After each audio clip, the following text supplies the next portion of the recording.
Bonjour, aujourd'hui je reviens dans cette petite vidéo pour vous montrer comment effectuer donc des dégradés au feutre.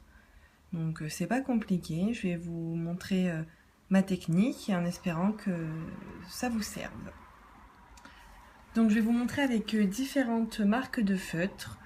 Comme ça vous allez voir que ce n'est pas nécessairement parce qu'on a des feutres très chers qu'on a un meilleur rendu. Alors pour commencer je vais vous montrer avec les Faber-Castell. Donc j'ai volontairement fait 3 cases car je vais faire 3 couleurs différentes pour vous montrer un peu les rendus. Alors je vais commencer par faire un dégradé du orange au jaune. Alors pour commencer je prends d'abord ma couleur la plus claire et je l'applique sur toute la surface.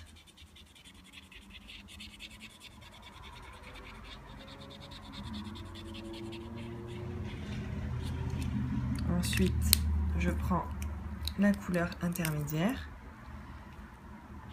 Je passe par-dessus, donc bon, que ce soit pas non plus très régulier, hein, sinon ça fait pas naturel. Voilà. Et ensuite, je prends ma dernière couleur et je passe. Donc là, j'ai fait des grosses zones. C'est vrai que quand on a des zones aussi importantes, mieux vaut le faire au crayon. On aura un plus joli rendu. Mais moi, sur les petites zones, je sais pas si vous avez vu mon coloriage sur Hunger Games, j'ai utilisé donc, ces 3 couleurs en plus du rouge pour faire toutes mes feuilles et je trouve que le rendu est super.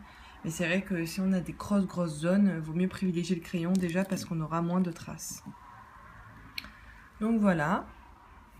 Donc c'est sûr qu'au feutre, il ne faut pas s'attendre à avoir un rendu vraiment bien fondu parce que c'est du feutre et qu'on ne peut pas jouer vraiment avec la nuance comme avec les crayons. Mais comme je vous disais, sur des petites zones, je trouve que ça rend bien. Je vous montrerai après sur un petit coloriage pour vous montrer sur les petites zones, etc. comment cela rend. Donc pour vous montrer ce que ça donne avec les Faber-Castell, je vais vous montrer sur un coloriage ce qu'on peut faire. Donc comme d'habitude, on prend la couleur donc, la plus claire.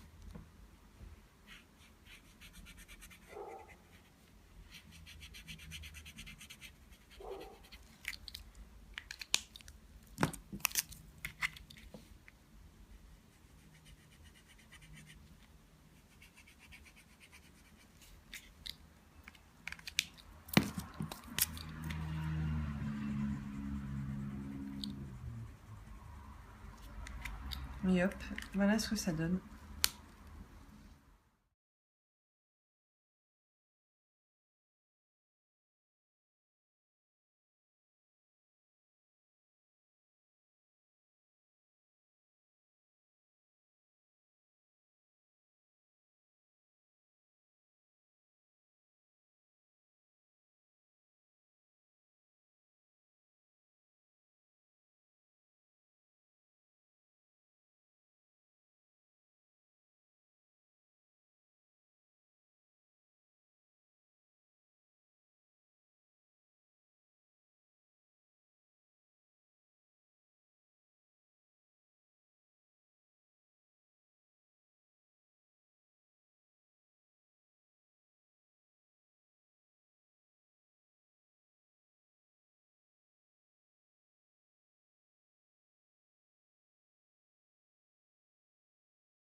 Donc voilà ce que ça donne.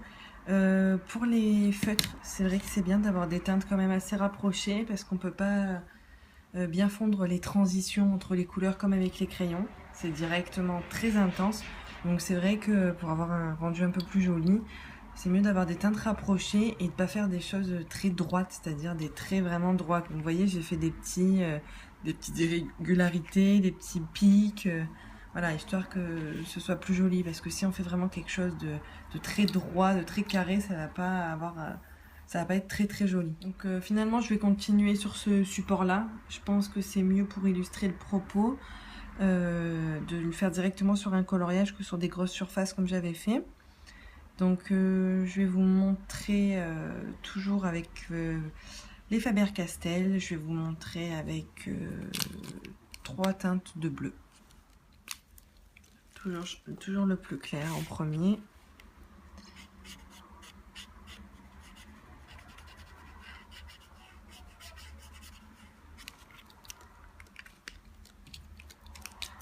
Ma couleur intermédiaire.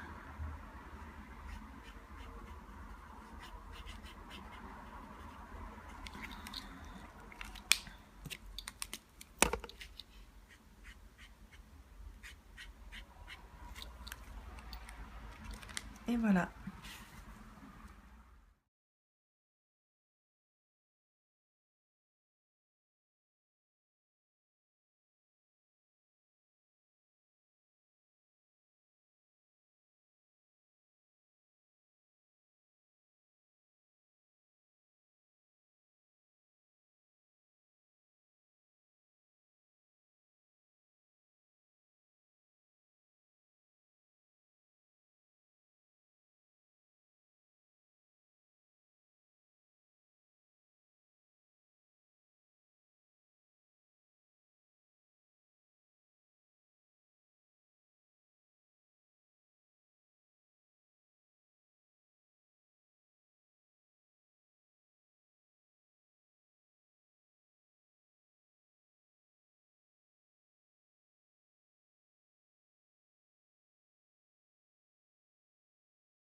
Donc voilà le résultat.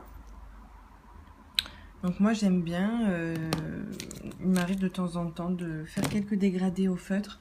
Voilà, quand j'ai des petites zones comme ça, parce que j'aime bien le rendu. Je vais vous montrer, donc j'ai laissé volontairement ici blanc pour vous montrer avec une autre couleur. On va faire avec 2 teintes de rose, avec les Stabilo Pen 68. Donc toujours même procédé, je prends toujours la couleur la plus claire, je l'applique sur toute la zone.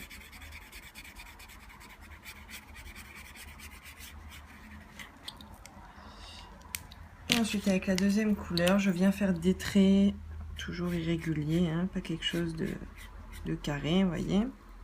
Et voilà, ça fait un léger dégradé.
Ensuite, je vais continuer en vous montrant avec les Big Kids, hein, pour ceux qui se disent qu'avec des feutres, on va dire enfants, on peut pas faire de belles choses. Et ben, je vais vous montrer qu'on peut aussi faire des dégradés au feutre avec ces feutres-là.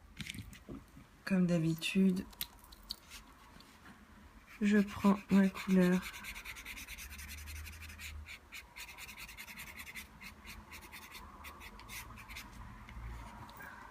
la plus claire et ensuite mon orange et je viens repasser par-dessus.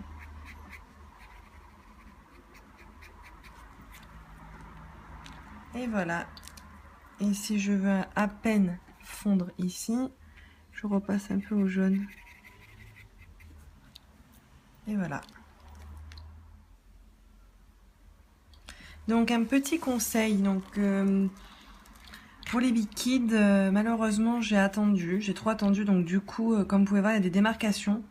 Pour fondre, n'attendez pas que ça sèche pour avoir ce résultat là, donc que ce soit plus harmonieux. Donc voilà, si vous attendez trop, vous aurez quand même la démarcation même si vous repassez. Et ensuite pour avoir encore un petit dégradé là, j'ai juste repassé avec le même. Voilà, histoire d'intensifier un peu la couleur. Donc voilà, et au milieu malheureusement ça n'a pas filmé, donc je l'ai fait avec les tombeaux. Quand on n'a pas le blender ou quand on n'a pas envie de s'en servir tout simplement, on peut quand même avoir un rendu sympathique. Donc voilà ce que ça donne, voilà, au centre. Donc j'espère que cette vidéo vous aura servi. Il est vrai qu'avec les feutres il est plus difficile donc de faire de jolis dégradés qu'avec les crayons de couleur. Mais quand c'est des petites zones, on peut s'en servir. Je trouve ça sympa. Je trouve quand même qu'il y a un assez joli rendu. Hein. Même là, avec les liquides ou avec les Faber-Castell. Je vais vous mettre à la fin 2 coloriages où j'ai utilisé donc, le dégradé au feutre pour vous montrer sur un colo ce que ça donne. N'hésitez pas, si vous avez des questions, à les poster en commentaire sous la vidéo, sur ma page. J'essaierai de vous aider au mieux. J'espère que c'est clair et n'hésitez pas à m'envoyer en message privé vos résultats. Donc voilà, je vous dis à bientôt dans une prochaine vidéo. Au revoir.